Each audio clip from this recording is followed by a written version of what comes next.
El árbol de Navidad en mi salón estaba decorado con cintas rojas y campanas plateadas. Cada adorno había sido cuidadosamente desenvuelto de cajas que había guardado desde que Miguel estaba vivo.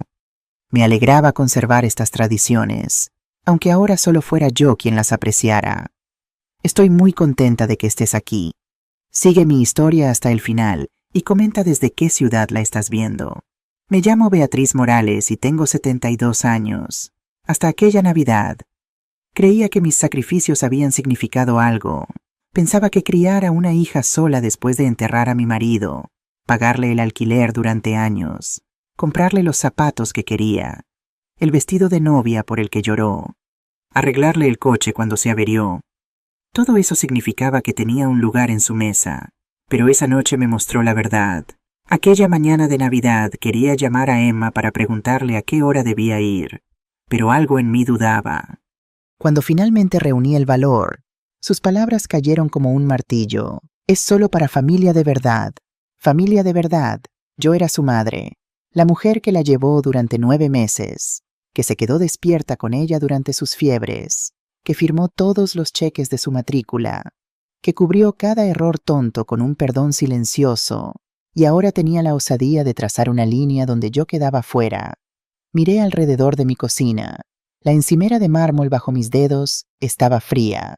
El olor a canela de los bollos que había horneado solo para sentirme útil persistía en el aire. Fuera de la ventana, la nieve caía en copos suaves. Cada uno era un recordatorio de cómo el mundo seguía moviéndose incluso cuando mi propio corazón se había detenido. Quería llorar, pero las lágrimas se congelaron en mi interior. Quería gritar, pero mi garganta estaba bloqueada. En cambio, me susurré a mí misma. Así que no soy familia de verdad. Durante días, repetí esas palabras. Resonaban en el tintineo de los adornos, en el crujido de la vieja mecedora donde Miguel solía sentarse. Recordé los pagos del alquiler, 36 cheques de 2.000 euros cada uno, 79.200 euros en total, entregados sin cuestionar.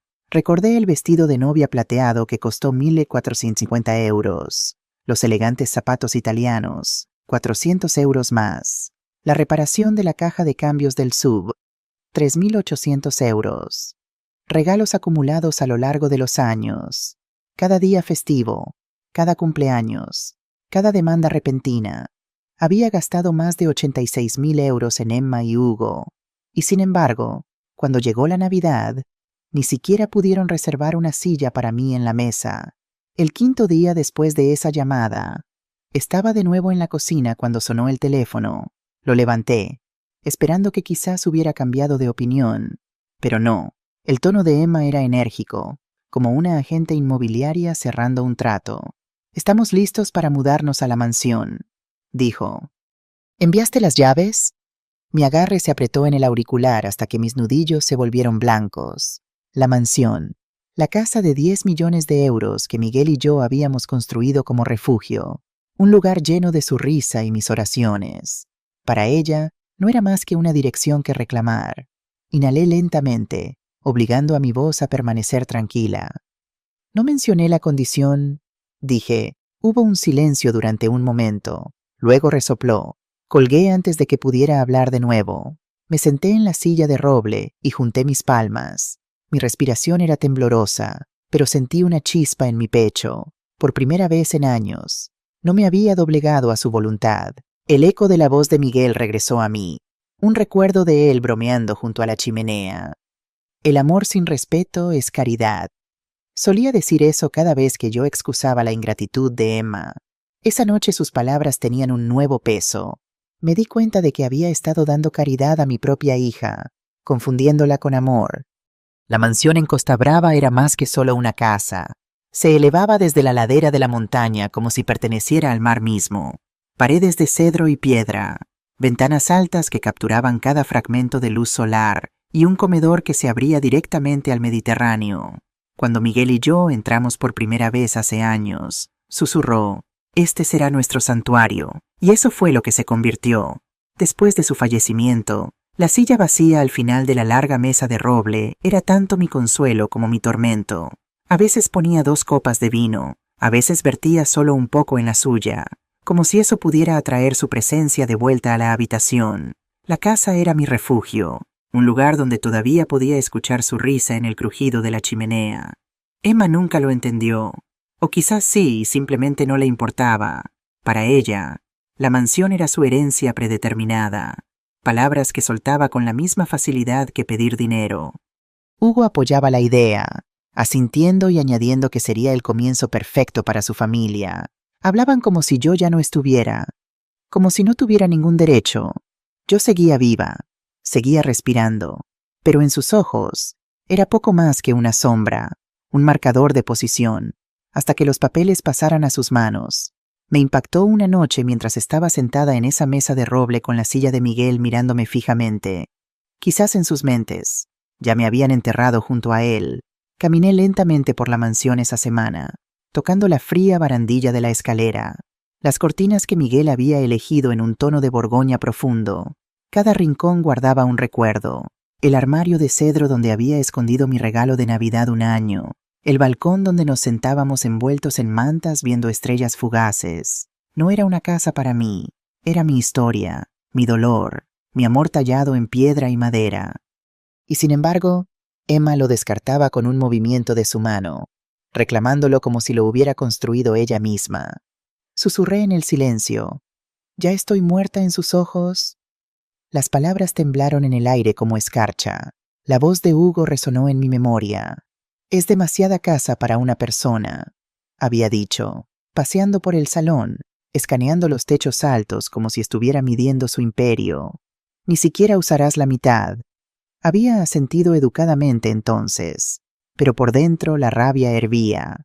No se equivocaba sobre el tamaño, pero se equivocaba sobre el significado. Las habitaciones vacías todavía pueden contener amor. Las sillas vacías todavía pueden guardar recuerdos. Él veía metros cuadrados. Yo veía una vida compartida y truncada. Esa Navidad, cuando Emma me excluyó, me di cuenta de que finalmente me había borrado. No solo de su presente, sino de su futuro. No habría un asiento para mí en su mesa, ni risas en su casa, ni gratitud por lo que había hecho. Y ahora pretendía tomar el único lugar donde mi corazón aún podía latir junto al recuerdo de Miguel. Estaba en el gran comedor, mirando la silla vacía, y pensé, si renuncio a esto, entonces renuncio a mí misma. La nieve afuera se espesaba, apilándose contra las ventanas, difuminando la línea entre el interior y el exterior. Presioné mi mano contra el cristal y me hice la pregunta que había evitado durante años. ¿Cuánto tiempo más le permitiría despojarme pieza por pieza? Una voz en mí respondió clara y nítida. No eres invisible, no te has ido, todavía estás aquí. La mañana siguiente me encontró extendiendo cada carpeta, cada recibo, cada talón de cheque sobre la superficie pulida de la mesa. Parecía menos una mesa de comedor y más un campo de batalla cubierto de soldados de papel. Mi bolígrafo garabateó números en el margen mientras sumaba cada sacrificio. 36 pagos de alquiler a 2.000 euros al mes. 79.200 euros. El vestido de novia de satén plateado. 1.450 euros. Los zapatos italianos. 400 euros. La reparación de la caja de cambios. 3.800 euros. Regalos de días festivos. Cenas de cumpleaños. Compras de fin de semana. El total superó los 86.000 euros. Mis manos temblaban. Cada número se sentía como un corte, un recordatorio de que mi amor solo se había medido en euros. Susurré en la casa silenciosa. No era nada más que un dispensador. Las palabras sabían a metal. Me había permitido convertirme en una máquina sin fin, sacando dinero cada vez que ella presionaba el botón. Pensé de nuevo en la frase de Miguel, la que usaba cada vez que Emma exigía demasiado cuando era niña. El amor sin respeto es caridad. ¿Cuántas veces había ignorado esas palabras, creyendo que eventualmente ella cambiaría? Mis ojos ardían mientras miraba la columna de cifras. En lugar de un libro de contabilidad, parecía una historia de traición. En la esquina de la habitación, una caja se apoyaba contra la pared. Dentro estaba el vestido de novia de Emma,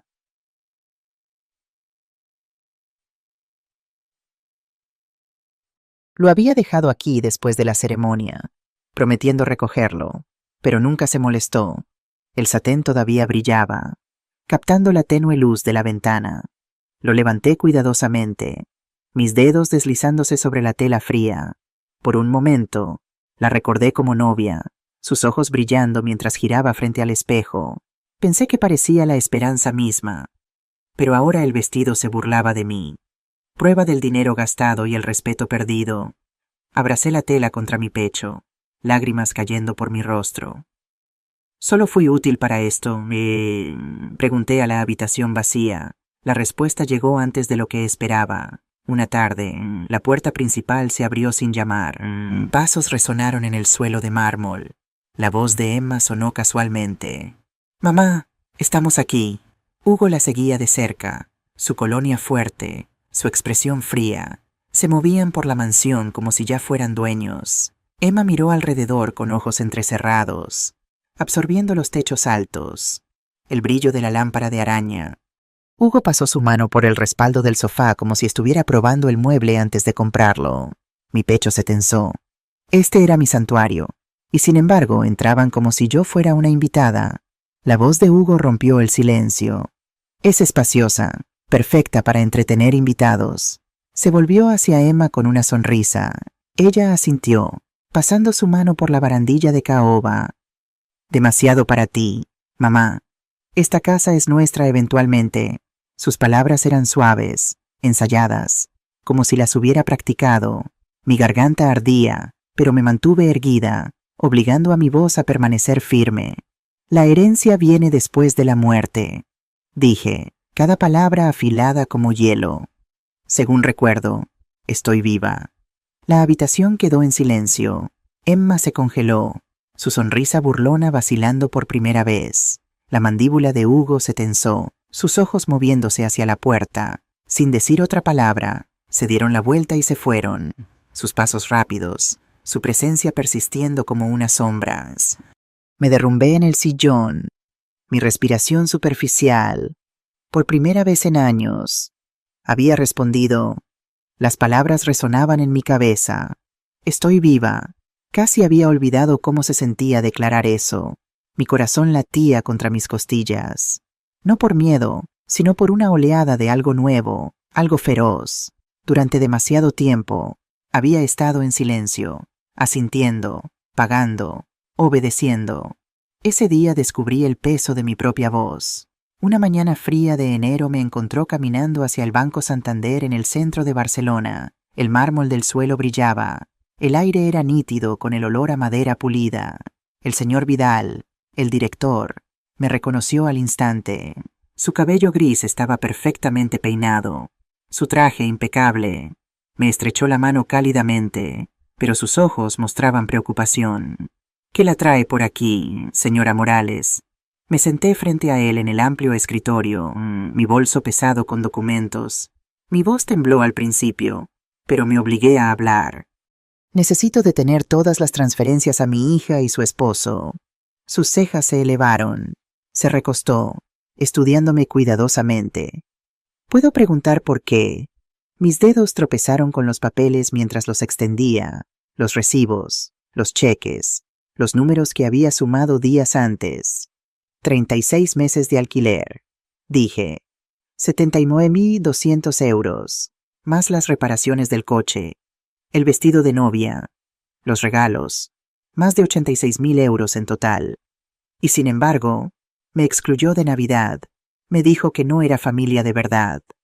Los ojos de Vidal se oscurecieron, empujó sus gafas hacia arriba por el puente de su nariz y habló firmemente. «Esto es explotación de personas mayores». Las palabras resonaron en el aire como una campana. Sentí mi garganta apretarse, mi pecho contraerse. Alguien más lo había dicho en voz alta, no yo excusándolo, no yo minimizándolo. Un profesional, un testigo, deslizó una pila de papeles a través del escritorio, documentos para cancelar cada orden permanente que había creado.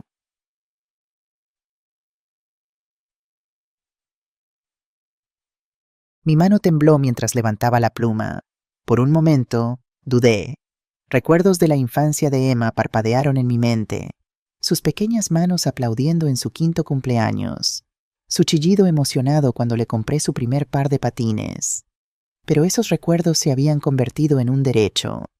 Mis manos se estabilizaron. Firmé la primera página, luego otra. Cada firma se sentía como romper una cadena que había llevado demasiado tiempo. Vidal observaba en silencio, su rostro solemne. Cuando terminé la última página, colocó su mano sobre la carpeta y dijo suavemente: «Este es el primer paso». Sus palabras no eran solo cortesía profesional, eran reconocimiento. Me veía no como una anciana frágil, sino como alguien reclamando su terreno. Exhalé un aliento que había estado conteniendo durante años. La pluma resonó suavemente sobre el escritorio. Mis dedos ya no temblaban. Al salir del banco, sentí el sol invernal golpear mi rostro.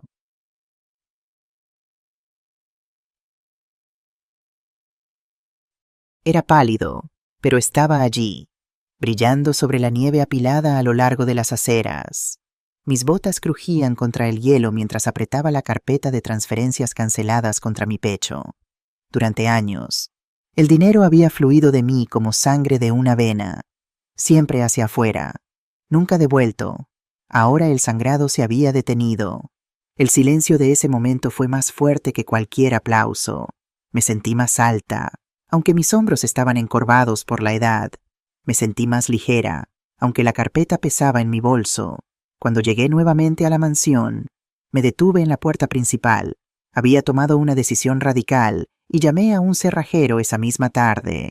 Él llegó con un abrigo pesado, su aliento saliendo en nubes en el aire frío mientras llevaba sus herramientas. Lo guié hacia cada entrada, cada puerta lateral, cada cerradura que no había cambiado desde el fallecimiento de Miguel. El sonido de su taladro resonó por la mansión, un ritmo discordante que hizo que mi corazón latiera con fuerza. Con cada cerradura reemplazada, sentí que una parte de mi control regresaba. El cerrajero me entregó un nuevo juego de llaves, metal frío presionando contra mi palma. Cerré mis dedos fuertemente alrededor de ellas. Durante años, Emma había entrado a esta casa como si ya le perteneciera. Ya no más. Las puertas eran mías otra vez. Cuando llegué a la mansión de nuevo, me detuve en la puerta principal. La nueva cerradura brillaba bajo la luz de la tarde. Inserté la llave lentamente, deliberadamente, y la giré. El clic del cerrojo deslizándose en su lugar resonó en mi pecho. Entré, cerrando la puerta detrás de mí, con una finalidad que me envió un escalofrío por la columna vertebral.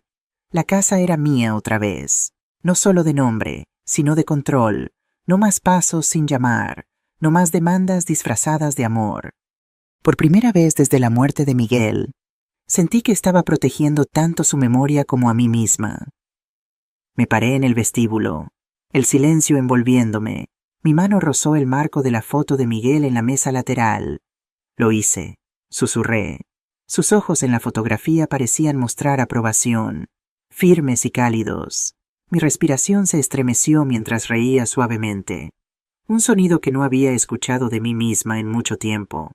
Era la risa de alguien que había sobrevivido a una tormenta y encontrado el suelo todavía bajo sus pies. La noche estaba tranquila, la nieve silenciando el mundo exterior cuando sonó el timbre de la puerta. Acababa de servirme una taza de té de manzanilla, el vapor elevándose en suaves rizos cuando el timbre cortó el silencio. Mi estómago se tensó.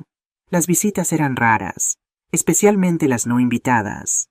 Dejé la taza y caminé hacia la puerta, mis pantuflas susurrando a través de la madera. Cuando abrí, la visión me congeló. Emma estaba allí, envuelta en un abrigo con forro de piel, Hugo justo detrás de ella, y junto a ellos, un hombre que no conocía.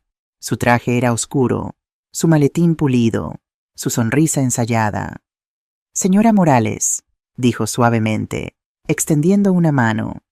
«César Mendoza, estoy aquí para ayudar». ¿Ayudar? La palabra goteaba veneno. Emma no esperó una invitación. Pasó a mi lado, su perfume intenso, sus tacones golpeando el suelo de mármol. Hugo la siguió, sus ojos moviéndose por la habitación como un comprador inspeccionando una propiedad. Mendoza entró último, sus movimientos controlados, sus ojos calculadores. Cerré la puerta lentamente, mi corazón golpeando. Supe al instante que esto no era una visita, era una emboscada. Nos reunimos en la sala. El fuego ardía, pero el aire se sentía frío. Emma se sentó en el sofá, piernas cruzadas, una pequeña sonrisa tirando de sus labios. Hugo se apoyó contra la chimenea, casual pero arrogante. Mendoza colocó su maletín en la mesa de café y lo abrió con un chasquido. Habló con un tono recubierto de miel. Hemos estado preocupados, señora Morales. Gestionar finanzas, propiedades, responsabilidades. Es mucho para alguien en su etapa de vida. Emma y Hugo simplemente quieren asegurarse de que esté protegida. ¿Protegida? Lo miré fijamente, las palabras atascadas en mi garganta. Emma inclinó la cabeza, su sonrisa ensanchándose. Mamá, no es seguro para ti manejar todo sola. Ya has sido tan generosa. Déjanos encargarnos de las cosas a partir de ahora. Hugo intervino, su voz suave pero vacía. Familia ayudando a familia. Eso es todo lo que es. Su mano rozó una foto de Miguel y yo en la chimenea. Quería arrebatársela, pero me mantuve quieta. El fuego crujió en la rejilla, y el sonido resonó como un disparo en el silencio tenso. Me obligué a hablar, mi voz baja, pero firme. De lo que necesito protección es de ustedes. Las palabras cayeron pesadamente en la habitación.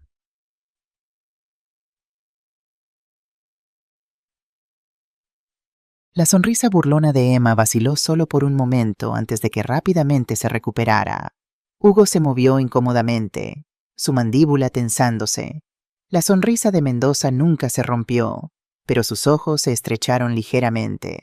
Cerró su maletín con un suave clic y se puso de pie. Nos ocuparemos de las cosas pronto, dijo educadamente, como si prometiera un favor en lugar de una amenaza. Emma se levantó, sacudiéndose el polvo imaginario de la manga. Solo es cuestión de tiempo, mamá. Ya verás.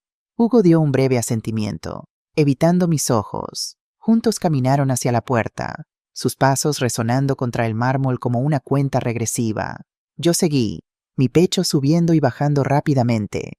No abrí la puerta para ellos. La abrieron ellos mismos, saliendo a la noche como si fueran dueños no solo de la mansión, sino también de mi futuro. La puerta se cerró detrás de ellos, y presioné mi espalda contra ella. Mis manos temblaban, no solo por miedo, sino por furia. Ya no solo exigían, estaban organizándose. Estaban construyendo un caso, una estrategia, y pensaban que yo era demasiado débil, demasiado vieja, demasiado frágil para luchar. Regresé a la sala, el fuego aún ardiendo, pero no sentí calor. Las sombras se extendían a lo largo de las paredes, envolviéndome como advertencias. Me senté en la silla de Miguel, mis manos agarrando los reposabrazos. Su voz volvió a mí de nuevo, firme, estabilizadora. El amor sin respeto es caridad. Me doy cuenta ahora de que su caridad era una mentira. Lo que querían era control disfrazado de preocupación. Querían declararme incompetente para colocar todo lo que había construido a sus nombres. Miré fijamente al fuego, las llamas saltando y chasqueando, y susurré, todavía no, nunca. Y el reloj en la chimenea sonó, las campanadas afiladas en el silencio. Supe entonces que la batalla ya no era privada, no terminaría en la puerta principal. Esto iría a los tribunales. Esto sería una guerra en un lugar donde las palabras y las firmas tenían más peso que los puños. Me recliné, mi respiración estabilizándose, mi resolución endureciéndose. Pensaban que ya habían ganado, pero habían olvidado una cosa. Yo seguía viva. ¿Qué harías si estuvieras en mi lugar? ¿Alguna vez has pasado por algo similar? Comenta a continuación. El sobre llegó en una fría mañana de martes. Estaba tomando café junto a la ventana, observando la nieve caer en gruesas y silenciosas capas cuando el cartero subió por el camino. Abrí la puerta y sentí el aguijón del aire helado contra mi rostro mientras me entregaba un grueso paquete oficial. Mi mano tembló antes incluso de ver el sello. Algo en mí ya lo sabía. Cerré la puerta, me senté en la mesa del comedor y deslicé mi dedo bajo la solapa. Los papeles se derramaron, pesados y crueles. En la parte superior, en letras negritas, petición de tutela. Mi respiración se detuvo. Emma y Hugo habían presentado una demanda para declararme incapaz de manejar mi propia vida. La habitación se inclinó mientras leía. Habían construido un caso entero contra mí, apilando mentiras en torres destinadas a derrumbarse sobre mi cabeza. Primero estaba una declaración del señor Rojas. Mi vecino afirmaba que a menudo gritaba tonterías en mi jardín. Asustándolo, podía imaginarlo apoyado en la barandilla de su porche, sonriendo mientras firmaba la mentira. Luego vino la señora García, la farmacéutica. Juraba que yo tropezaba con las recetas, confundida sobre la dosis. Recordé sus ojos moviéndose nerviosamente cada vez que Emma entraba en la tienda. Ahora entendía por qué. Y al final había un informe firmado por el doctor Álvarez, un psiquiatra al que nunca había conocido. Escribió que yo sufría de deterioro de la memoria e incapacidad para administrar propiedades. Mis manos se cerraron alrededor del papel. Nunca me había dicho una palabra. Su diagnóstico no era más que tinta comprada y pagada. Presioné mi palma contra mi pecho, tratando de estabilizar mi respiración. Mi corazón martilleaba como si quisiera liberarse de mis costillas. Mi café quedó intacto, enfriándose hasta la amargura. Los bordes de las páginas se difuminaron con las lágrimas que intentaba contener. Verlo todo escrito tan formalmente, sellado con autoridad, me hizo sentir pequeña, borrada, en papel. Ya era incompetente, en papel. Ya había desaparecido. Mi propia hija había construido un ataúd de mentiras y deslizado mi nombre dentro. Me levanté y caminé por la sala, los papeles aún apretados en mi puño. La lámpara de araña sobre mí se balanceaba ligeramente con cada paso pesado. Me detuve en la chimenea, mirando la foto de Miguel. Sus ojos parecían observarme, firmes pero afligidos. «¿Quieren borrarme?», susurré, mi voz quebrada. Decirlo en voz alta hizo que el peso fuera más pesado. La mansión a mi alrededor, antes una fortaleza, ahora se sentía como una sala de tribunal donde cada pared susurraba acusaciones. Mis rodillas se debilitaron y me hundí en el sillón, apretando los papeles contra mi pecho, como si pudiera aplastar las mentiras hasta convertirlas en polvo. Pasaron horas con los documentos extendidos ante mí en la mesa. Cada palabra me etiquetaba como incompetente. Cada página me pintaba como frágil, senil, rota. Los leí una y otra vez, cada vez esperando que las palabras cambiaran, cada vez encontrando la misma traición. Mis manos se enfriaron, mis dedos se pusieron rígidos. Me envolví en la vieja manta de lana de Miguel, pero ningún calor me alcanzó. Susurré una y otra vez. No he desaparecido, no he desaparecido. Estoy viva. La casa me devolvió el eco vacío. El miedo se filtró en cada rincón de mi ser. ¿Y si ganaban?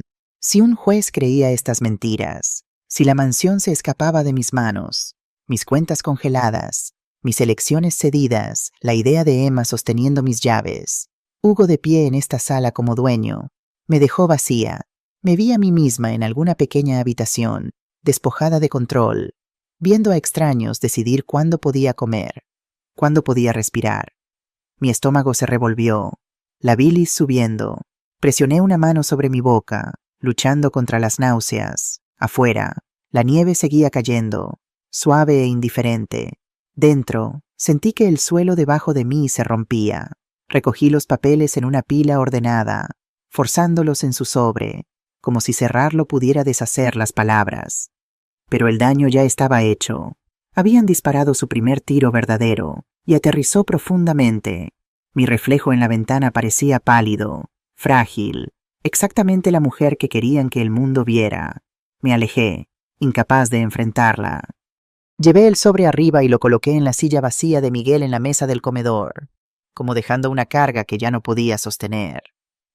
Mi pecho dolía, mi garganta en carne viva. Presioné mi frente contra la fría madera de la mesa, con los ojos cerrados con fuerza. El silencio de la casa me envolvió, pesado como piedra, por primera vez desde el funeral de Miguel. Me sentí completamente impotente. Mi hija había trazado las líneas de batalla y había elegido armas que yo no sabía cómo combatir. Los días después de recibir esa demanda se sintieron más pesados que la nieve apilada en el tejado. Deambulé de habitación en habitación dentro de la mansión. cada crujido del suelo recordándome que estaba sola. El silencio era sofocante, presionando en mi pecho hasta que apenas podía respirar. Necesitaba aire, necesitaba voces que no fueran las de Emma o Hugo o las amenazas pulidas de aquel abogado. Una tarde, me puse el abrigo. Envolví una bufanda alrededor de mi cuello y conduje hacia el pueblo. Mis manos temblaban en el volante, pero algo en mí sabía que no podía quedarme encerrada, esperando el próximo golpe. La biblioteca se encontraba en el borde de la calle principal, sus escalones de piedra cubiertos por una fina capa de nieve. Un cartel en la ventana captó mi atención. Club de lectura comunitario. Todos son bienvenidos, dudé, con los dedos apretando firmemente la correa de mi bolso. No me había unido a nada en años. No me había sentido bienvenida en ningún lugar fuera de estas paredes. Aún así, empujé la puerta para abrirla. El calor y el leve olor a papel me envolvieron. Un puñado de personas se sentaba en un círculo de sillas cerca de la chimenea, sus voces entrelazándose en una conversación suave. Me deslicé en una silla cerca de la parte trasera, aferrando mi bolso contra mi pecho. Estaban discutiendo una novela que no había leído, sus palabras flotando a mi alrededor. Asentí cuando los ojos se volvieron en mi dirección, pero me sentía como una intrusa. Pensé en irme, en escabullirme antes de que alguien lo notara, pero entonces una mujer con cabello plateado y ojos amables pero penetrantes captó mi mirada. Se levantó y se acercó, sus pasos firmes, su presencia imponente sin esfuerzo. Se sentó a mi lado y sonrió. «¿Primera vez?», preguntó suavemente. Asentí, incapaz de confiar en mi voz. Su nombre era Sofía Vargas. Tenía esa clase de calma que solo viene de haber sobrevivido a tormentas. Hablamos en voz baja mientras el grupo continuaba. De alguna manera, en solo unas pocas preguntas, extrajo la verdad de mí. Mi voz se quebró mientras susurraba sobre Emma, sobre la cena de Navidad, sobre la mansión que querían reclamar. Le dije que me habían excluido, borrado, convertido en nada más que una chequera. Las lágrimas se deslizaron por mis mejillas antes de que pudiera detenerlas. Esperaba lástima, pero Sofía solo asintió, sus ojos feroces. «No eres la primera», dijo. «Pasé por lo mismo. Mi hijo casi me desangró antes de que aprendiera a decir no». Sus palabras me sacudieron. No la primera. No estaba sola. Se inclinó más cerca, su voz baja pero inquebrantable. «Cierra el banco. Déjalos tropezar. Si no pueden mantenerse en pie por sí mismos, ese es su problema». Escuché, mi respiración superficial, mi corazón martilleando. Ella hablaba con la certeza de alguien que lo había vivido, que había trazado su propia línea en la nieve y se negó a moverse. 6 meses, dijo. 6 meses diciendo no, y verás quiénes son realmente. Me sequé las lágrimas, la habitación borrosa. La mano de Sofía descansaba ligeramente sobre la mía. «Las rosas necesitan espinas», susurró. «Sin ellas, son solo flores esperando a ser arrancadas. Has sido una rosa sin espinas durante demasiado tiempo».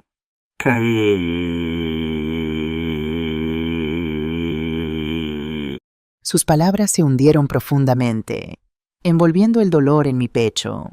Pensé en todos los años que había dejado que Emma arrancara cada pétalo, dejándome desnuda. Tal vez era hora de cultivar las espinas que me había negado. Nos sentamos juntas durante el resto de la reunión. No hablé mucho, pero escuché. Cuando surgieron risas, me encontré sonriendo débilmente.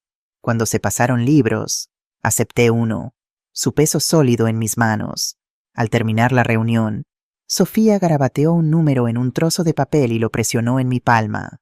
«Llámame», dijo, «en cualquier momento». Sus ojos sostuvieron los míos, firmes e inquebrantables. Asentí, mi garganta demasiado apretada para las palabras. Caminando de regreso a mi coche, el cielo nocturno se extendía amplio, pintado en tonos de lavanda y oro. Mis botas crujían en la nieve, cada paso resonando más fuerte en mi pecho. Había encontrado algo que no esperaba.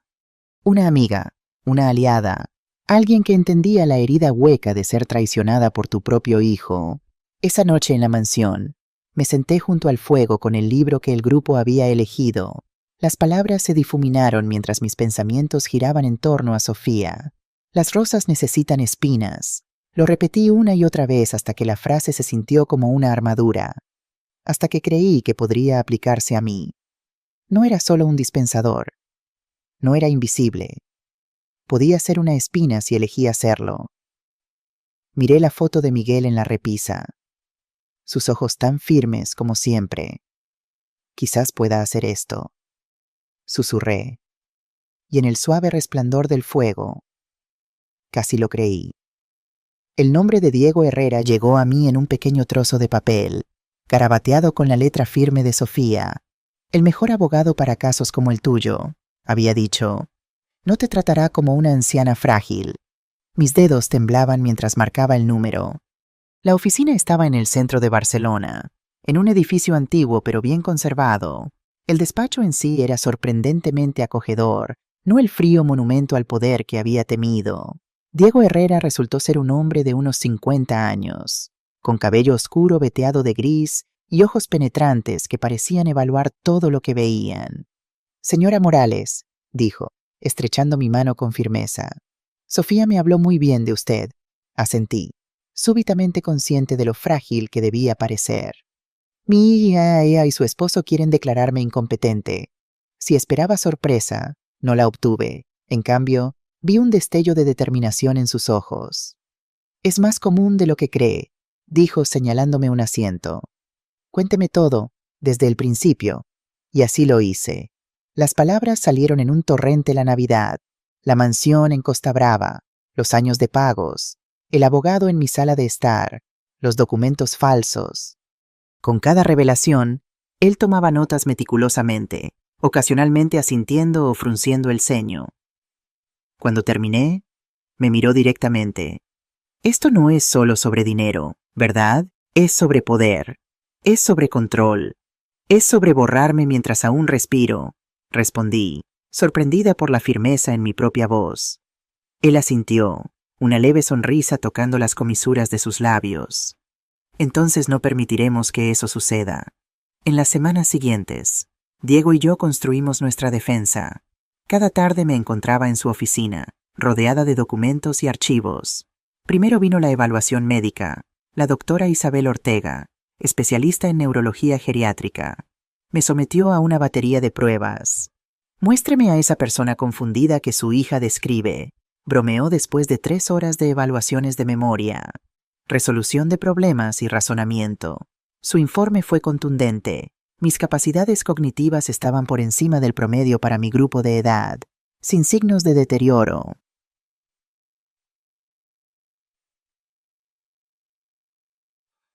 Luego vino la documentación financiera. Extraje cada recibo, cada estado de cuenta, cada transferencia que había hecho a Emma y Hugo durante los últimos 10 años. La suma final me dejó sin aliento más de 140.000 euros a lo largo de una década. Diego lo examinó todo meticulosamente, construyendo un patrón claro de abuso financiero. ¿Tienen ellos alguna fuente de ingresos estable?, preguntó un día, frunciendo el ceño ante los documentos. Pensé por un momento. Hugo trabaja en algún tipo de consultoría de marketing. Emma, ella tuvo algunos trabajos, pero nada duradero. Diego asintió, escribiendo algo en su bloc de notas. Investigaré eso. Una tarde, mientras revisábamos documentos, me sorprendí con una pregunta que me había estado rondando. Diego, ¿por qué hace esto? Hay casos más lucrativos, clientes más poderosos. Él dejó su bolígrafo, sus ojos encontrándose con los míos. Mi abuela, dijo simplemente. Mi tía la engañó para que firmara un poder notarial. Para cuando nos enteramos, había vaciado sus cuentas. Nunca pude ayudarla, pero puedo ayudarla a usted. Sus palabras me tocaron profundamente. No estaba sola en esta lucha. Había otros que entendían, que habían visto el rostro de esta traición particular. A medida que nuestra defensa tomaba forma, surgió un nuevo tipo de determinación en mí. Comencé a practicar lo que diría en el tribunal. Diego me hacía enfrentar preguntas difíciles, enseñándome a mantener la compostura incluso cuando las palabras dolían. Nunca muestre miedo, me instruyó. Ellos quieren que usted parezca confundida, asustada. No les dé esa satisfacción. Por las noches, me paraba frente al espejo, practicando. Mi rostro se veía más viejo, marcado por líneas de preocupación, pero mis ojos eran claros, firmes, vivos. Soy Beatriz Morales, declaraba. Gestiono mis propias finanzas, tomo mis propias decisiones. No soy incompetente. Al principio, las palabras sonaban débiles, temblorosas. Pero con cada repetición, ganaban fuerza, poder, verdad. Una tarde lluviosa, Diego llegó a la mansión con una expresión que no había visto antes, una mezcla de triunfo y preocupación. Dejó caer una carpeta gruesa sobre la mesa de café y se sentó frente a mí. «Encontramos algo», dijo, su voz baja pero intensa. Dentro de la carpeta había documentos que detallaban la vida financiera de Hugo Fernández, estados de cuenta bancarios, notificaciones de deuda, incluso una orden de embargo pendiente. La imagen que emergía era impactante. Hugo estaba al borde de la ruina financiera. Ha perdido casi todo en inversiones especulativas, explicó Diego. Proyectos inmobiliarios fracasados, esquemas de criptomonedas, apuestas deportivas. Está desesperado. Mi garganta se apretó. ¿Y Emma? Diego sacó otro conjunto de documentos. Aquí es donde se pone interesante. Emma ha estado consultando con un abogado matrimonial desde hace 3 meses. Parece que está considerando el divorcio. La revelación me golpeó como una ola fría. Divorcio, pero están unidos en esto. Vinieron juntos con ese abogado. Diego asintió, inclinándose hacia adelante. Exactamente. Quiere asegurar la mansión primero. Una vez que tengan control sobre sus activos, probablemente planea separarse de Hugo. Pero quedarse con la propiedad. Me hundí en el sillón, tratando de procesar esta nueva dimensión de traición. Mi propia hija no solo me estaba utilizando, sino que también estaba manipulando a su esposo. El dolor se mezclaba con una extraña sensación de claridad, como si finalmente pudiera ver el tablero completo. Hay más, continuó Diego, sacando una última carpeta. Encontramos correspondencia entre Emma y el doctor Álvarez. Se conocieron en la universidad. Es un viejo amigo, no un médico imparcial. Su evaluación es completamente fraudulenta. Una ira fría creció dentro de mí. No era solo una mentira, era una conspiración cuidadosamente elaborada.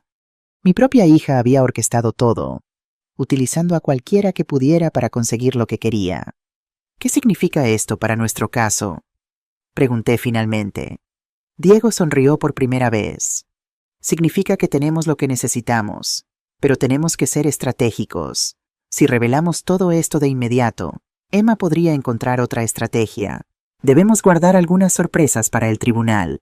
Esa noche, después de que Diego se fuera, me senté sola en el comedor, la luz de las velas proyectando sombras danzantes en las paredes. Frente a mí había una fotografía de Emma cuando era niña, sus ojos brillantes, su sonrisa inocente. ¿Cómo habíamos llegado a este punto? Recordé un momento, años atrás, cuando Emma tenía quizás 12 años. Miguel había sido estricto con ella por llegar tarde, prohibiéndole asistir a una fiesta.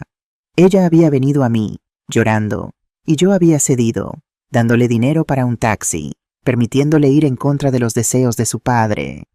«Tú sí me entiendes, mamá», había dicho, abrazándome. «Papá solo sabe decir no». Había comenzado allí, con pequeñas traiciones a Miguel, pequeñas indulgencias que enseñaron a Emma que yo podía ser manipulada, que el amor significaba ceder. Un patrón emergió en mi mente, años de pequeñas concesiones, cada una erosionando un poco más mi autoridad. Miguel había intentado advertirme. «El amor sin respeto es caridad», decía, pero yo no escuché.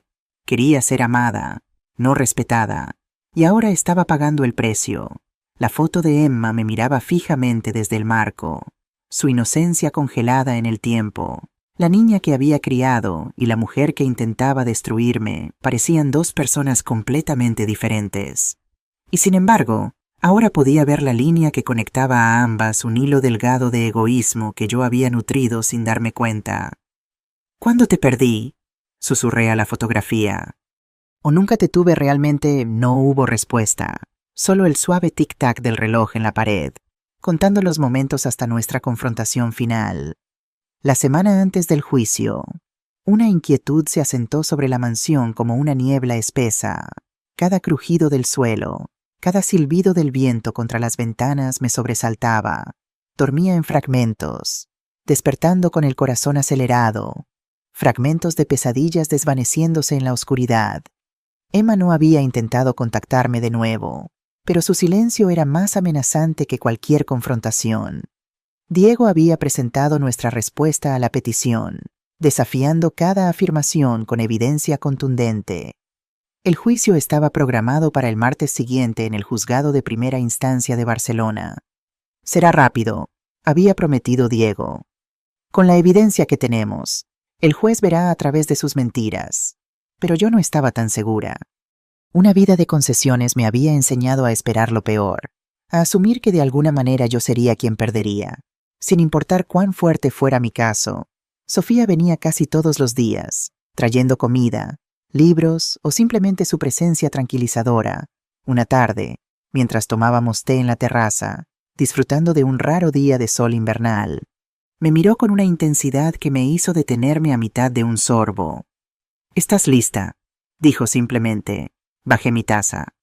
«¿Cómo puedes estar tan segura?». Ella sonrió, las arrugas alrededor de sus ojos profundizándose. «Porque te he visto cambiar. Hace un mes eras una mujer que temblaba ante la mención de su hija. Hoy eres alguien que se prepara para la batalla». Sus palabras resonaron en mí. Inesperadamente ciertas. Había cambiado. El miedo seguía allí. Por supuesto, pero ya no me consumía. Se había convertido en algo más, un combustible, una fuerza impulsora. Esa noche, Diego me llamó con noticias preocupantes. «Han contratado a Javier Álvarez como su abogado», dijo, su voz tensa. «Es conocido por ser agresivo en casos como este». «¿Qué significa eso para nosotros?», pregunté. Hubo una pausa. «Significa que será despiadado. Intentará hacerla parecer confundida, incompetente. La atacará personalmente. Tratará de provocar reacciones emocionales». Mi mano se apretó alrededor del teléfono. «¿Qué debo hacer?». «Recuerde lo que hemos practicado. Mantenga la calma. Sea clara. Mírelo a los ojos. Y recuerde, cada ataque es una señal de desesperación. No atacan a menos que teman perder». Después de colgar, caminé hacia el balcón. La noche era clara, las estrellas brillando intensamente sobre el mar. En algún lugar de la ciudad, Emma y Hugo estarían planeando también, preparándose para arrancarme todo lo que me quedaba. Pero ya no era la mujer que habían conocido. Ya no era la madre que cedía, la viuda que se disculpaba por existir. Era Beatriz Morales, y estaba cansada de ser invisible. Regresé adentro y saqué una caja que había mantenido escondida en el fondo de mi armario. Dentro había fotos, cartas, recuerdos de mis años con Miguel. Entre ellos encontré lo que buscaba, un pequeño broche de oro con forma de rosa, con pequeñas espinas a lo largo del tallo. Miguel me lo había regalado en nuestro 20º aniversario. «Para mi rosa con espinas», había dicho, besando mi mejilla, «la mujer más fuerte que conozco». No había usado el broche en años. Olvidándolo junto con tantas otras partes de mí misma, lo sostuve a la luz, el oro brillando suavemente. Mañana lo llevaría al tribunal, un recordatorio de quién era realmente. Esa noche, escribí en mi diario por primera vez en décadas. Mañana podría perderlo todo o recuperar mi vida. Cualquiera que sea el resultado, al menos habré luchado, al menos habré dicho, estoy aquí, sigo viva. Y no me iré en silencio. La mañana del juicio amaneció fría y clara. Me vestí con cuidado un traje azul oscuro que Miguel siempre había admirado. El broche de rosa prendido sobre mi corazón. Sofía llegó temprano para acompañarnos al tribunal. Diego nos encontró en los escalones del imponente edificio de piedra. Listach preguntó, sus ojos evaluando mi estado. Respiré hondo, sintiendo el peso del broche contra mi pecho. «Lista», respondí. Y por primera vez, realmente lo sentía. Entramos juntos, nuestros pasos resonando en el mármol pulido. En ese momento, una extraña calma descendió sobre mí. Ya no temblaba, ya no dudaba. Fuera lo que fuese lo que viniera, lo enfrentaría de pie. Me detuve un momento, mirando hacia las grandes puertas de la sala del tribunal. Detrás de ellas estaba mi hija, preparada para declararme incompetente, para borrarme de mi propia vida. Debería sentir miedo, pero en cambio, sentí algo diferente surgir dentro de mí. Determinación. Con la cabeza en alto, crucé el umbral, lista para reclamar mi voz. ¿Has tenido que enfrentar alguna vez a alguien que intentaba aprovecharse de ti por tu edad? ¿Cómo manejaste la situación? Comparte tu experiencia en los comentarios. El Palacio de Justicia de Barcelona se alzaba imponente contra el cielo invernal, sus paredes de piedra elevándose pálidas y severas. Mi corazón latía con fuerza mientras Diego me guiaba a través de las pesadas puertas, el aire interior cargado con el olor a madera pulida y papel. La gente llenaba los bancos, sus murmullos fundiéndose en un zumbido bajo que hacía que mi cabeza diera vueltas. Emma y Hugo ya estaban allí, sentados uno al lado del otro en la mesa de los demandantes. La barbilla de Emma estaba levantada, su sonrisa arrogante como si ya hubiera ganado. La mano de Hugo descansaba sobre la de ella, sus ojos fríos, escaneando la sala. Junto a ellos estaba sentado Javier Álvarez, su traje impecable, su expresión suave y depredadora. Sentí que mis rodillas flaqueaban, pero la presencia constante de Diego a mi lado me ancló. «Estamos listos», susurró. Asentí, aferrando la bufanda de Miguel con fuerza en mi mano. Cuando el juez entró, la sala se puso de pie al unísono. El mazo golpeó una vez, agudo y definitivo. El procedimiento comenzó. Álvarez habló primero, su voz aceitosa, practicada. Me pintó como una viuda frágil, abrumada por el dolor, incapaz de administrar una mansión o sus finanzas. Sostuvo la petición. Agitó los testimonios de Rojas, García y el doctor Álvarez. Rojas me describió como una mujer que gritaba tonterías en el jardín. García afirmó que confundía los medicamentos. El doctor Álvarez, quien nunca me había visto, declaró que sufría de deterioro cognitivo. Cada mentira retorcía el cuchillo más profundo. La multitud se movía inquieta, los ojos dirigiéndose hacia mí con lástima, con duda. Mi garganta se tensó, pero me quedé quieta, mis manos plegadas en mi regazo. Diego me había advertido, déjelos hablar, deje que sus palabras se hundan, luego atacaremos. Cuando llegó el turno de Diego, se levantó con calma, su presencia imponente sin necesidad de teatralidad. Comenzó cuestionando a Rojas. El hombre tropezó bajo presión, incapaz de explicar por qué sus observaciones solo ocurrían cuando Emma estaba presente. A continuación, García admitió que Emma la había presionado, su voz quebrándose mientras confesaba la verdad. La sala del tribunal jadeó. Diego presionó más, exponiendo el informe falso del doctor Álvarez, forzándolo a admitir que nunca había realizado un solo examen. Con cada revelación, los pilares de su caso se agrietaban. La sonrisa de Emma vacilaba. El agarre de Hugo sobre su mano se apretó. Entonces Diego llamó a la doctora Ortega. La doctora avanzó con tranquila autoridad, presentando su informe. Su voz era firme mientras explicaba su evaluación en detalle cada prueba que había pasado, cada respuesta registrada.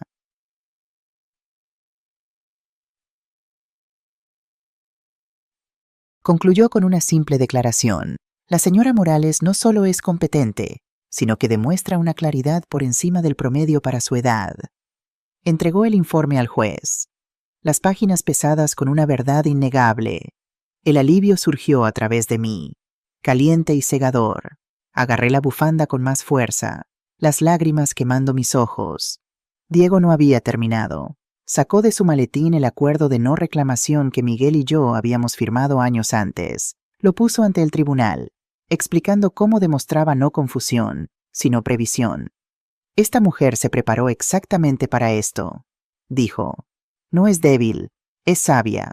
El juez estudió el documento, su ceño fruncido. Emma se movió incómoda, su confianza anterior drenándose como agua a través de un colador. Finalmente, Diego me miró. Le gustaría hablar. Mis piernas temblaban mientras me levantaba, cada ojo en la sala del tribunal fijo en mí. Di un paso adelante, aferrando la bufanda de Miguel, y dejé que el silencio se asentara. Mi voz vaciló al principio, pero luego se estabilizó, llevando a través de la sala. Durante años, di sin cuestionar. 36 pagos de alquiler, 70.200 euros, un vestido, un par de zapatos, reparaciones, regalos, más de 86.000 euros. Pensé que era amor, pero no era nada más que un dispensador. Mi voz se quebró, pero continué con más fuerza. La máquina está rota, soy libre, estoy viva.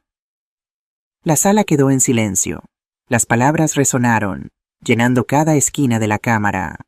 El rostro de Emma palideció. Sus labios se separaron como para protestar, pero no salió ningún sonido.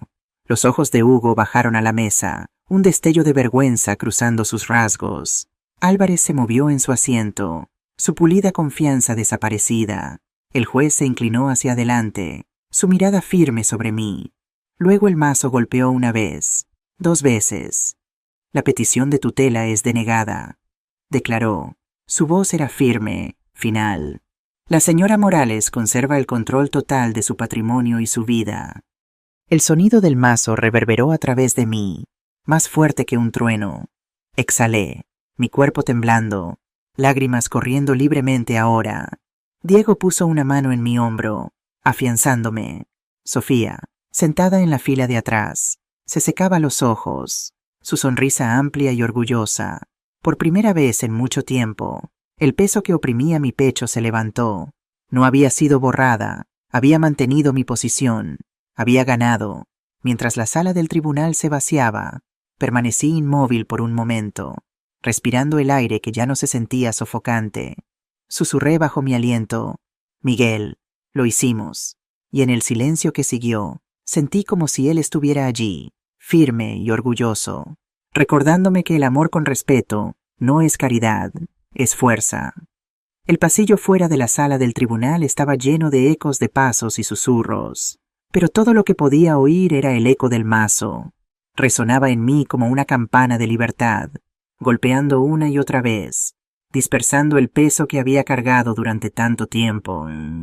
Emma salió tropezando de la sala del tribunal, su rostro pálido, sus labios apretados. Hugo caminaba junto a ella, sus hombros caídos, los ojos fijos en el suelo. No me miraron, no podían. Su silencio era más fuerte que cualquier insulto que hubieran lanzado jamás. Por una vez, no tenían nada más que exigir. Caminé lenta y deliberadamente, cada paso pesado con alivio. Diego estaba a mi lado, su maletín en una mano, la otra descansando suavemente en mi brazo. Mantuvo su posición. Dijo, su voz firme. Asentí, incapaz de hablar, mi garganta espesa por el peso de la victoria. Sofía estaba esperando cerca de las puertas, sus ojos brillantes de lágrimas. Extendió sus manos, tomando las mías con fuerza. «Lo hiciste», susurró, su voz temblorosa. «Les mostraste que eras más fuerte de lo que jamás creyeron». Sonreí levemente, una pequeña curva de mis labios que se sentía como la primera luz del sol después de una tormenta. Salimos al aire frío de Barcelona.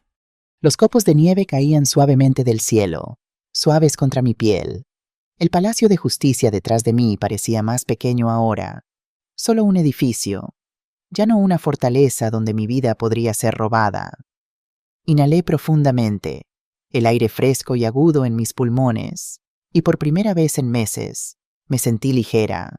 La bufanda alrededor de mis hombros me calentaba, la familiar lana de Miguel llevándome hacia adelante. Levanté mi rostro hacia el cielo y dejé que la nieve besara mis mejillas. El mundo era el mismo, pero todo dentro de mí había cambiado. Emma y Hugo estaban a poca distancia, discutiendo en tonos bajos. Sus palabras eran afiladas, frágiles, crujiendo como hielo, a punto de romperse. No me moví hacia ellos. No necesitaba hacerlo. Su caída ya estaba escrita en su propia desesperación. Me alejé, dejándolos desvanecerse entre la multitud, ya no atada a cada uno de sus respiraciones. Durante años había caminado con la cabeza agachada, mi corazón encadenado a sus demandas. Ahora levantaba mi barbilla, cada paso llevándome más lejos de sus sombras. Sofía deslizó su brazo entre el mío mientras caminábamos hacia su coche. ¿Cómo te sientes?, preguntó suavemente. Hice una pausa, buscando las palabras. Libre, dije simplemente. La palabra se sentía extraña, extranjera, pero era cierta. Libre de ser un dispensador, libre del peso del silencio, libre del miedo a ser borrada. Diego se unió a nosotras, su aliento una nube en el aire frío. Esto no es solo una victoria en el tribunal, dijo. Es tu vida de vuelta. Sus palabras me golpearon profundamente y sentí que las lágrimas volvían a subir, pero esta vez no eran pesadas, eran ligeras, purificadoras. Mientras nos alejábamos, miré hacia atrás una última vez a los escalones del Palacio de Justicia. Emma estaba allí, su abrigo ceñido, sus ojos quemando agujeros en mí. Por un momento fugaz, vi a la niña que una vez fue, la niña que solía alcanzar mi mano. Luego la visión se disolvió, reemplazada por la mujer que había intentado enterrarme viva en papel. Volví mi mirada hacia adelante, negándome a cargar con su peso por más tiempo. El camino se extendía adelante, serpenteando a través de la nieve, y por primera vez en años, quería seguirlo. En las semanas posteriores a la audiencia, la mansión se sentía diferente. Ya no estaba acosada por el miedo a perderla. Ya no era un premio colgado sobre mi cabeza por aquellos que se llamaban a sí mismos familia. En cambio, se alzaba como una pregunta. ¿Realmente quería seguir viviendo en esta fortaleza de recuerdos? ¿O estaba lista para respirar en algún lugar nuevo? Vagué por los pasillos día tras día, pasando mis dedos por las vigas de cedro, la chimenea de piedra, las altas ventanas que Miguel había amado.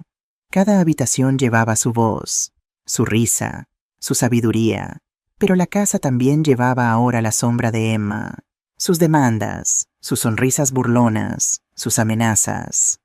Los recuerdos de amor y las heridas de traición estaban demasiado entrelazados aquí. Sabía lo que tenía que hacer. Llamé a Diego una mañana y le pedí que se reuniera conmigo en la mansión. Cuando llegó, lo senté en la mesa del comedor, el lugar donde habíamos construido mi caso. Mi voz era firme, tranquila. Quiero vender la casa, dije. Parpadeó sorprendido, pero luego asintió lentamente. ¿Estás segura? Miré por la ventana la nieve cubriendo los terrenos donde Miguel y yo una vez caminamos juntos. Sí, esta casa me salvó, me protegió, pero ahora quiero mi libertad para vivir fuera de sus paredes. Sus ojos se suavizaron y esbozó una pequeña sonrisa. Entonces hagamos que suceda. Las noticias se extendieron rápidamente por el pueblo. Una propiedad de 10 millones de euros listada por una viuda que acababa de enfrentarse a su hija en los tribunales. La gente susurraba, especulaba, juzgaba, pero para mí, cada susurro era otra señal de que había elegido correctamente. Ya no me aferraba. Estaba dejando ir. En pocas semanas, aparecieron compradores. El contrato fue firmado. Las llaves entregadas. El título ya no era mío. Me alejé conduciendo de la mansión por última vez con la bufanda de Miguel alrededor de mis hombros y sin arrepentimientos presionando en mi corazón. Por primera vez en décadas, no estaba atada a un edificio o a expectativas. Solo estaba atada a mí misma. Con la venta finalizada, tomé una porción del dinero e hice algo que Emma nunca entendería. Doné unos 5 millones de euros a un fondo que luchaba contra la explotación de ancianos. Mis manos temblaron mientras firmaba el cheque, no por debilidad, sino por orgullo. La mujer que había sido tratada como un dispensador había elegido a dónde iba su dinero. No me fue extraído. Fue dado libremente para proteger a otros como yo. Imaginé los rostros de aquellas mujeres y hombres que algún día podrían ser salvados por ese fondo. Y sentí la presencia de Miguel junto a mí, su mano firme sobre la mía. El resto lo usé para tallar una nueva vida. Encontré un pequeño apartamento junto al mar en Valencia, la luz del sol entrando a raudales por sus ventanas cada mañana, el agua brillando afuera como un espejo de libertad. Sofía vino conmigo el día que me mudé, cargando cajas, riendo cuando luchábamos con las pesadas. Colocamos mis libros en los estantes, organizamos mis fotografías, preparamos té en mi nueva cocina. El espacio era modesto, pero cada rincón era mío, sin ecos de demandas, sin sombras de traición, solo quietud, paz y el sonido de la risa de Sofía resonando contra las paredes. Comencé a unirme a ella en más reuniones comunitarias. Asistíamos al club de lectura juntas. Nos ofrecíamos como voluntarias en la biblioteca.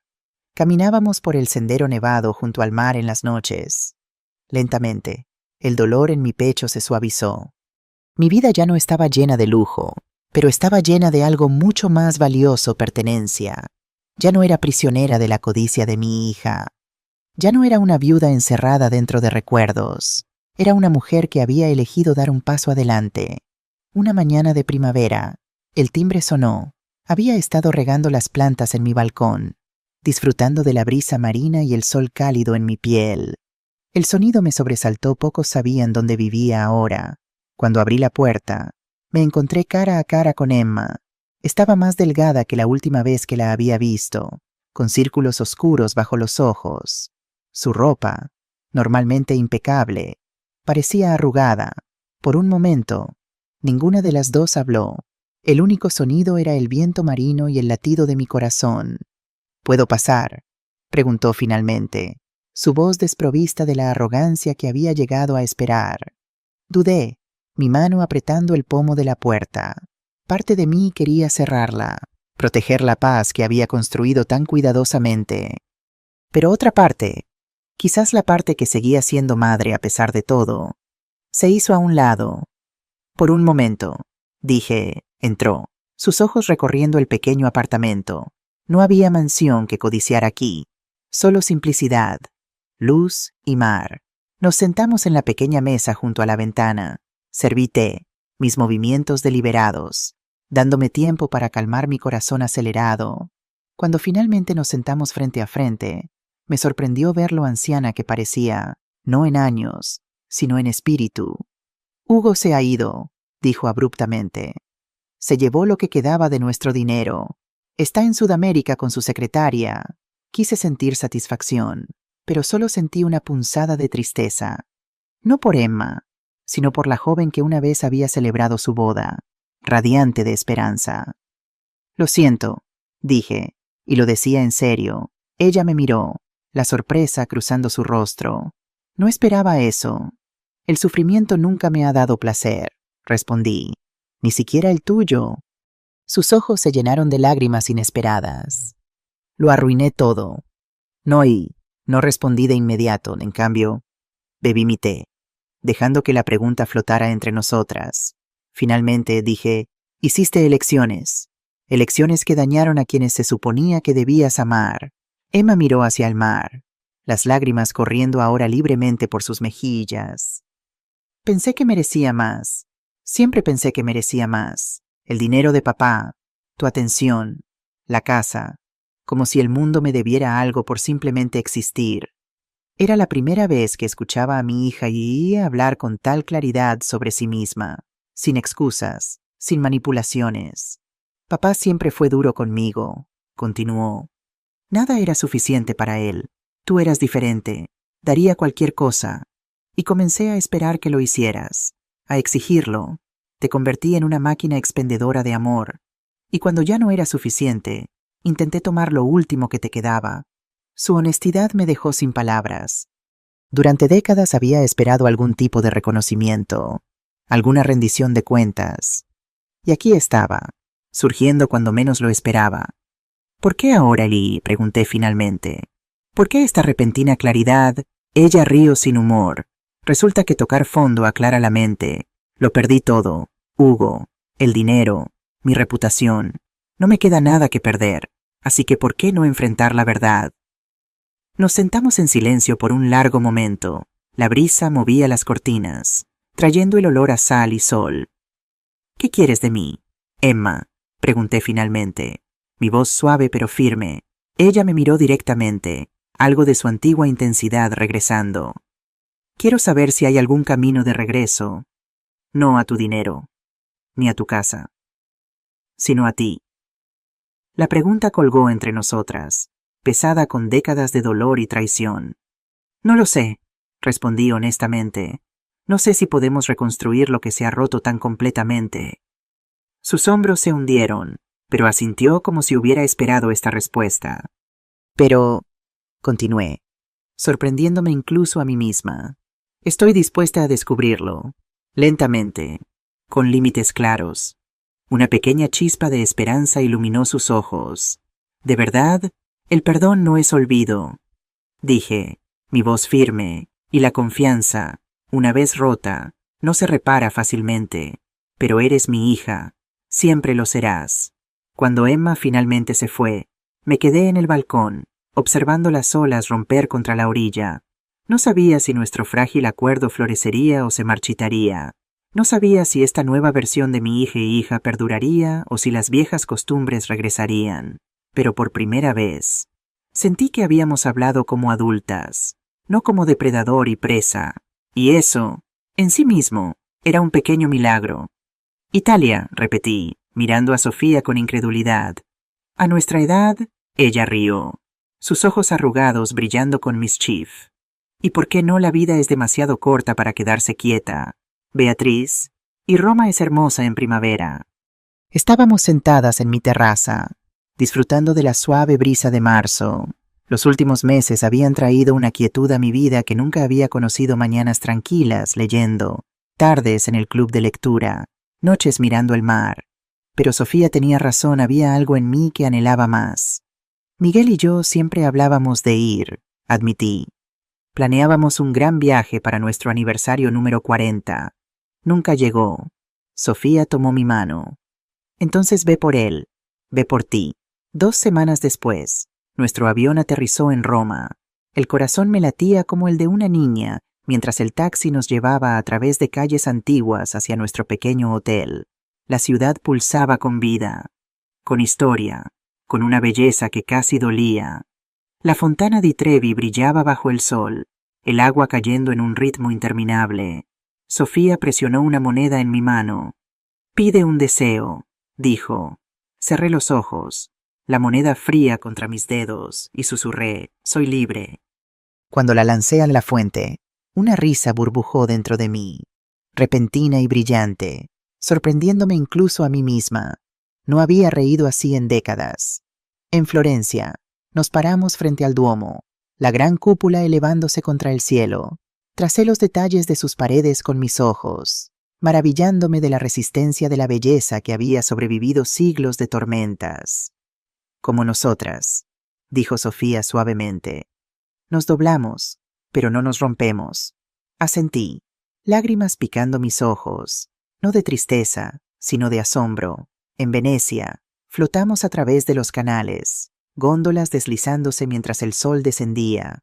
Me recliné, el agua reflejando luces de la ciudad, y reí de nuevo, esta vez sin restricciones. Por una vez. No era una madre luchando por ser vista, o una viuda aferrándose a recuerdos. Era simplemente una mujer viviendo. La última noche en Roma, estaba sentada sola en el balcón de nuestro hotel, mirando la ciudad antigua extenderse ante mí. Mi teléfono sonó. El nombre de Emma apareció en la pantalla. Habíamos intercambiado mensajes ocasionales durante mi viaje. Nada profundo, solo pequeñas ventanas a la vida de cada una. Esta vez, sin embargo, había enviado una foto. Era un dibujo, claramente hecho por una mano infantil. Mostraba 2 figuras, una mujer mayor con pelo gris y una más joven. Estaban tomadas de la mano. Debajo, en letra torpe, abuela y mamá, por Lucas, 6 años, mi nieto, el hijo de Emma al que apenas conocía. Junto a la imagen había un mensaje simple. Él pregunta por ti. Cuando estés lista. Las lágrimas vinieron tan repentinamente que apenas podía ver la pantalla. Este pequeño, este inocente que no sabía nada de nuestras batallas, había dibujado un puente entre nosotras. Toqué la imagen, mi dedo trazando las figuras unidas. Pronto, tecleé de vuelta. Cuando regrese, Sofía me encontró así, mirando la pantalla, lágrimas secándose en mis mejillas. ¿Malas noticias?, preguntó, preocupación en su voz. No, dije, mostrándole la imagen. Nuevos comienzos, tal vez. Ella sonrió, sentándose junto a mí bajo las estrellas italianas. Las rosas siempre pueden florecer de nuevo, Beatriz, incluso después del invierno más duro. Cuando regresamos a España, la primavera había llegado plenamente a Valencia. Mi pequeño apartamento me dio la bienvenida como un viejo amigo. Dejé mi maleta y caminé directamente al balcón. El Mediterráneo ondulaba con la brisa vespertina, el aire fresco con aroma a pino. Vertí una copa de vino y llevé la foto de Miguel afuera conmigo. Sentada en la luz menguante, sostuve el marco en mi regazo y susurré: «Lo hicimos». Por un momento, el viento cambió, envolviéndome, y casi sentí su presencia, cálida y constante. Sonreí a través de mis lágrimas. «Elegí la libertad», dije, y las palabras resonaron verdaderas. Las estrellas parpadeaban sobre el mar una a una. Me recliné en mi silla, la copa de vino capturando su reflejo, y dejé que la noche me sostuviera. Ya no era un dispensador. Ya no estaba borrada. Había luchado, había soltado, y había elegido la vida en mis propios términos. Una semana después de nuestro regreso, llamé a Emma. La conversación fue breve, tentativa, pero nos pusimos de acuerdo en una fecha. Ella traería a Lucas a mi apartamento el domingo siguiente. Los días antes de su visita estuvieron llenos de una extraña mezcla de anticipación y miedo. Horneé galletas. Reorganicé los muebles. Me pregunté si a un niño de 6 años le gustaría mi pequeño hogar junto al mar. Cuando finalmente llegó el domingo, me encontré de pie en la ventana, observando la calle de abajo. Justo antes del mediodía, el coche de Emma se detuvo.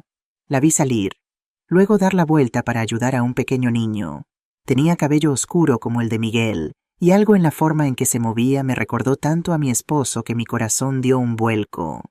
Sonó el timbre, respiré hondo y abrí la puerta.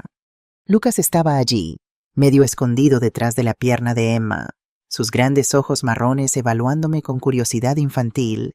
«Hola, Lucas», dije arrodillándome para estar a su nivel. «Soy tu abuela Beatriz». Dudó un momento. Luego dio un pequeño paso adelante. «¿Tienes el mar en tu casa?», preguntó, su voz clara y directa. Sonreí. «No dentro de la casa, pero puedo mostrarte el mar desde mi balcón. ¿Te gustaría verlo?».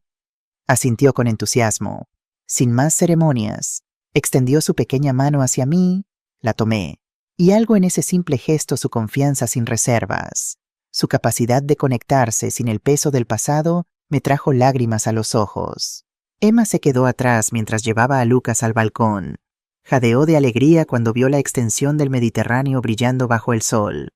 «¡Es tan grande!», exclamó, su carita brillando con asombro. «Sí», acordé. «Y siempre está cambiando. Nunca es el mismo mar 2 días seguidos».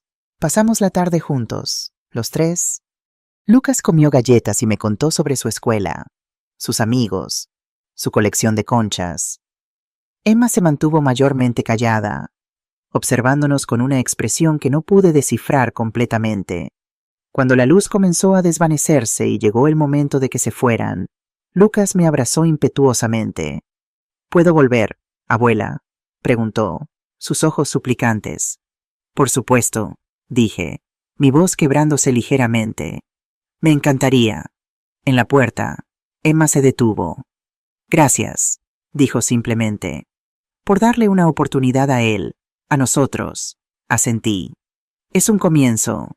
Mientras su coche se alejaba, me paré en el balcón, el sol poniente bañando todo en oro. No sabía cómo sería este nuevo capítulo. No sabía si Emma y yo alguna vez recuperaríamos completamente lo que se había roto, pero supe con certeza que este pequeño niño, que había llegado a mi vida sin expectativas ni rencores, era un regalo que no había esperado. Esa noche, escribí en mi diario: «Hoy conocí a mi nieto. Tiene los ojos de Miguel y un corazón que todavía no conoce el dolor de la traición». Tal vez ese sea el verdadero regalo de la vejez, la oportunidad de comenzar de nuevo, no borrando el pasado, sino construyendo algo nuevo sobre sus cimientos. No sé qué traerá el mañana, pero hoy, por primera vez en años, siento esperanza floreciendo donde una vez solo hubo dolor. La Navidad llegó más rápido de lo que esperaba. Esta vez, cuando sonó mi teléfono, la voz de Emma no llevaba la frialdad del año anterior. «Nos preguntábamos», dijo, su voz cautelosa pero amable, «si te gustaría unirte a nosotros para la cena de Nochebuena. Lucas ha estado hablando de ello durante semanas». Me quedé en silencio por un momento, el peso del año anterior pesando sobre mí. Luego pensé en el pequeño niño que había traído luz a mi vida, en los tentadores pasos hacia la reconciliación que Emma y yo habíamos dado. Me encantaría, dije finalmente. La noche de Nochebuena, mi taxi se detuvo frente al modesto apartamento de Emma. Era muy diferente de la casa grande que una vez compartió con Hugo. Más pequeño, más cálido, más real de alguna manera. Lucas abrió la puerta, su rostro resplandeciente de emoción. ¡Abuela!, gritó, lanzándose a mis brazos. Lo levanté, maravillándome de cómo este pequeño ser había derribado muros que pensé que eran impenetrables. La cena fue simple pero deliciosa. Hablamos de cosas pequeñas, el trabajo de Emma en una librería local, las clases de natación de Lucas, mis nuevos amigos en el club de lectura. No mencionamos el año pasado, la demanda, la mansión. Esas heridas aún estaban demasiado frescas, demasiado profundas para ser tocadas en esta noche frágil. Después de la cena, mientras Lucas jugaba con sus nuevos juguetes, Emma y yo nos sentamos en el pequeño balcón. Las estrellas brillaban arriba, la ciudad centelleaba debajo. No sé si alguna vez podré reparar realmente lo que hice, dijo en voz baja, pero quiero que sepas que lo lamento. Todos los días miré a mi hija, viendo por primera vez en años no a la mujer que había tratado de borrarme, sino a la niña que una vez había sostenido, amado, luchado por proteger. La vida es demasiado corta para aferrarse al dolor, dije finalmente. Tu padre me enseñó eso. Tomará tiempo, Emma, pero estamos aquí. Estamos intentándolo. Eso es más de lo que teníamos el año pasado. Extendí mi mano hacia ella, después de un momento de vacilación. La tomó. Nos sentamos así, unidas pero no fusionadas, separadas pero no distantes, mientras el cielo nocturno nos envolvía. Cuando regresé a mi apartamento esa noche, me paré en mi balcón y miré las estrellas que brillaban sobre el mar. El aire era fresco, la noche tranquila. Pensé en el año que había pasado el dolor, la lucha, la libertad duramente ganada, y ahora estos pequeños pasos tentadores hacia algo nuevo. Feliz Navidad, Miguel, susurré al viento, y en algún lugar, en la forma en que las olas acariciaban la orilla, en el susurro de las estrellas. Sentí su respuesta. Sentí su aprobación. La máquina estaba verdaderamente rota. La dispensadora se había ido. En su lugar había una mujer que finalmente había encontrado su voz, su espacio, su paz. No era el final que había imaginado para mi vida. Era algo mejor, un nuevo comienzo. ¿Qué harías tú si estuvieras en mi lugar? ¿Alguna vez has experimentado una traición familiar que parecía irreparable? Comparte tu historia en los comentarios abajo. También tengo 2 historias más que son favoritas del canal que te encantarán. Mi nuera dijo que era demasiado vieja para la boda de mi hijo, y mi hermana me desheredó después de cuidarla durante 15 años. Asegúrate de verlas a continuación.